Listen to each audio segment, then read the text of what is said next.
Hey friend, how are you? I hope you're well. Today I want to talk to you about the importance of focusing on your unique path to your God-given destination. Story time. So in 2018, I believe it was, my sister and I were going to a wedding, and when we were getting dressed and ready, she put on this red dress and she was like, I'm gonna meet my husband in this dress. And I just looked at her and continued doing my makeup. And lo and behold, at that wedding, she met her now husband. And this story is a testimony. It's a testament to just belief. It's divine alignment and all of those beautiful things. And at the same time, it is her unique story and path. What I've noticed is that sometimes when we hear people's stories, when we see from the outside the good of what they have, what they tell us, or just what we're seeing, right?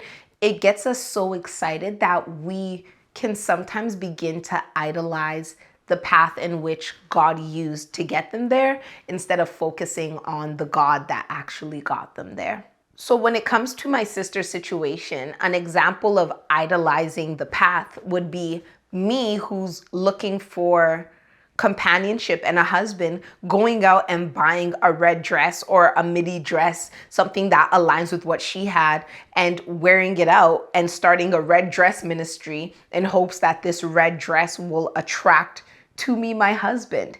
And that sounds ridiculous, but it's something that we often do. We ask people, what were you doing? What were you wearing? You know, all of these weird superstitions. And at the end of the day, those are ways that God's hand is manifesting in that person's life. And it might not be the way it manifests in your life. It's just like the same thing with people saying, Sierra, sis, give us your prayer. Give me Sierra's prayer. You don't need Sierra's prayer. You need to pray on your own behalf for your version of what God has for you. Because when we begin to idolize what people have, what we're forgetting is that we're not seeing the whole picture. And sometimes what people are doing to get the things that they're getting are not things that we want to do. And that's not even to shade anybody. But at the end of the day, I don't want your blessing. I want my version of it that looks like mine, and I need to be open to the fact that that's going to come in any way, shape, and form that God decides it's going to come. And all I want to do is trust God and say, you know what, God, hands off the wheel. You said this is for me, so it's going to come in due time, and I trust you to bring it and take me along for the ride to the best destination ever. What I've learned through my whole life, essentially, and especially more recently, the journeys that I've been on with my business and just growing, is that God will tell you the what, and it's up to you to have faith for the how.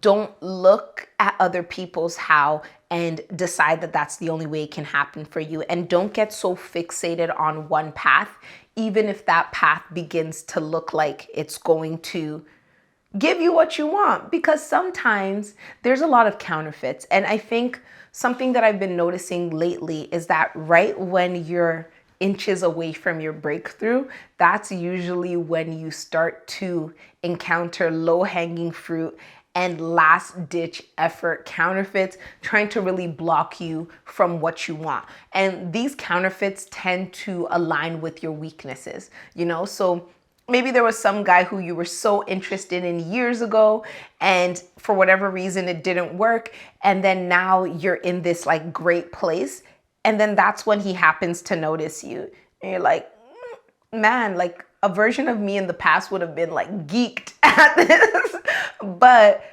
no, he's not him, you know? And being able to discern what is for you and what isn't, what looks good and what isn't, is the most important part of truly trusting in God, because the devil's going to bring you some gold plated, but God is always going to bring you the real deal. But you need to be able to put that metal detector of discernment out and really determine which one is which, so you don't end up idolizing the version of somebody else's so much so that you can be tricked by it. So I say all of this to say, friend, that you don't need Sierra's prayer. Go pray your own.